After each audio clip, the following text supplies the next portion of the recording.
Hello, मेरा नाम है चंद्रहास। स्टडी स्मार्ट में आपका स्वागत है। एक बहुत ही कॉमन सा क्वेश्चन है जो ज़्यादातर बच्चे पूछते रहते हैं, और आप अगर इस क्वेश्चन को सुनेंगे तो आप भी अपने आप को रिलेट कर पाएंगे। ये समस्या बहुत सारे बच्चों की है। अभी कल के वीडियो पे एक कमेंट आया था, मैं उस कमेंट को अगर पढूं तो एक बच्चे ने लिखा है कि आपके रिकॉर्डेड क्लासेस देख रहा हूँ, अच्छा खासा समझ में आ गया है, लेकिन मैं भूल जाता हूँ। बार बार समझी हुई चीज़ों को फिर से पढ़ना पड़ रहा है, फिर से देखना पड़ रहा है, तब याद आता है। और ख़ास तौर पे ये जो समस्या है, ये समस्या होती है अर्थमेटिक वाले पोर्शन में। जब आप क्वांट पढ़ रहे होते हैं, अर्थमेटिक पढ़ रहे होते हैं, तो ये समस्या बार बार देखने को मिलती है कि जब आप टाइम एंड वर्क पढ़ते हैं तो बहुत अच्छे से समझ में आ जाता है, कॉन्सेप्ट अच्छे से समझ में आता है, सवाल करते हैं तो सवाल भी आपको अच्छे से समझ में आ जाते हैं।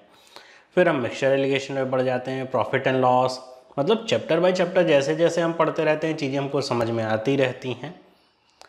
लेकिन जब एक कह लीजिए कि जो सारे चैप्टर्स ख़त्म होते हैं और एक साथ हम क्वेश्चन करना स्टार्ट करते हैं, जिसमें हमको कभी परसेंटेज का क्वेश्चन दिखता है, कभी प्रॉफिट एंड लॉस का दिखता है, तो उस समय जब हम पढ़ने बैठते हैं, टाइम स्पीड डिस्टेंस का क्वेश्चन मिला तो थोड़ा रिकॉल करने में दिक्कत होती है। अच्छा, ये वाला कॉन्सेप्ट क्या था, इस क्वेश्चन को कैसे करना था, अभी याद नहीं आ रहा, इस तरह का क्वेश्चन कैसे करेंगे, वो जो लॉजिक होगा क्या लगेगा, वो समझ में नहीं आता है। ऐसा क्यों होता है, ये आप समझ पा रहे होंगे समस्या क्या है। बहुत ही कॉमन सी प्रॉब्लम है। कॉमन प्रॉब्लम कहने का मतलब ज़्यादातर बच्चों के साथ ये समस्या है। देखिए, जब भी आप कोई भी चीज़ नई पढ़ते हैं या फिर आपने किसी नए मेथड से पढ़ा है, नए तरीके से पढ़ा है, तो आपको थोड़ा समय अपने आप को देना होगा कि वो जो मेथड्स हैं या फिर वो जो सोचने का तरीका है, आपका दिमाग या फिर आप कह लीजिए उसके अभ्यस्त हो सके। सारा खेल सोचने के तरीके पे डिपेंड करता है, जिसको अप्रोच का नाम दिया जाता है।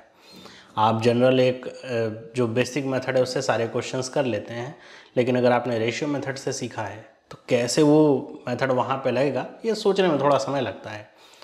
तो अगर आप नए हैं और आपके साथ ये दिक्कत आ रही है, या फिर आप पुराने स्टूडेंट भी हैं और आपके साथ ये दिक्कत आ रही है, तो प्रयास करिए कि जब आप चीज़ें पढ़ रहे हैं, जैसे आपने टाइम एंड वर्क पढ़ा, अगर आज की बात करूँ 1 अगस्त है और टाइम एंड वर्क आपने 3-4 दिन में पढ़ के ख़त्म कर दिया, फिर ऐसे आप पढ़ते चले गए, लेकिन उसका रिवीजन नहीं किया। जैसे आप प्रॉफिट एंड लॉस पे पहुंच गए तो आप क्या कर रहे हैं कि केवल प्रॉफिट एंड लॉस के क्वेश्चन ही कर रहे हैं, टाइम एंड वर्क नहीं कर रहे। ये नहीं करना है। आप जैसे जैसे आगे बढ़ते रहिए, आपको पीछे वाले चैप्टर्स को साथ में लेके चलना है। कैसे?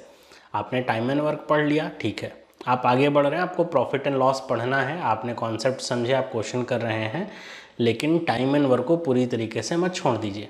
टाइम एंड वर्क के भी क्वेश्चन करिए जब आप प्रॉफिट एंड लॉस के कर रहे हैं। प्रॉफिट एंड लॉस आपने आगे पढ़ लिया, आप सिंपल इंटरेस्ट और कंपाउंड इंटरेस्ट के आप क्वेश्चंस करने जा रहे हैं, तो profit and loss and time and work को साथ में लेके चलिए। होगा क्या? रिवीजन आपका होता रहेगा। वो जो क्वेश्चन आपने पहले 1 हफ्ते पहले देखे थे, उसका जो मेथड कह लीजिए, अप्रोच कह लीजिए, वो आपके दिमाग में बनी रहेगी। वरना होगा क्या कि आप एक बार पूरा पढ़ लेंगे, पीछे का ज़्यादातर भूल जाएगा, फिर से आप पढ़ने चलेंगे और फिर से अगर वही तरीका अपनाएंगे तो फिर से वही होगा। तो ऐसे अगर आप करेंगे कि चैप्टर बाय चैप्टर जब आप आगे पढ़ रहे हैं, तो जो पीछे वाले चैप्टर आपने पढ़ लिए हैं उनके क्वेश्चंस को साथ में लेकर के चलिए। रिवीजन होगा, आपके जो कॉन्सेप्ट है वो आपके दिमाग में हमेशा बने रहेंगे, अप्रोच कहीं नहीं जाएगी, आपको क्वेश्चन समझ में आने लगेंगे और धीरे धीरे चीज़ों को आप रिलेट करने लग जाएंगे। तो अगर इस तरह के छोटे मोटे डाउट आपके भी आते हैं तैयारी के समय में कि ये ऐसा आपके साथ दिक्कत हो रही है, तो आप वीडियो के नीचे कमेंट करके मुझसे पूछिएगा। अब ऐसे ही मैं छोटी छोटी वीडियो के माध्यम से आपको समझाने का प्रयास करूंगा, और अगर आप मेरी बातों को समझेंगे और उन्हें मानेंगे तो आप देखेंगे कि जो आपकी प्रिपरेशन है उसमें आपको कॉन्फिडेंस बहुत ज़्यादा इंप्रूव होता हुआ दिखेगा कि आप जो चीज़ें पढ़ रहे हैं एकदम मजबूती के साथ पढ़ेंगे, सॉलिड आपकी प्रिपरेशन रहेगी, डाउट वाली चीज़ें आपको कम से कम देखने को मिलेंगी। तो चलिए मिलते हैं अगले वीडियो में, तब तक के लिए सभी को बाय।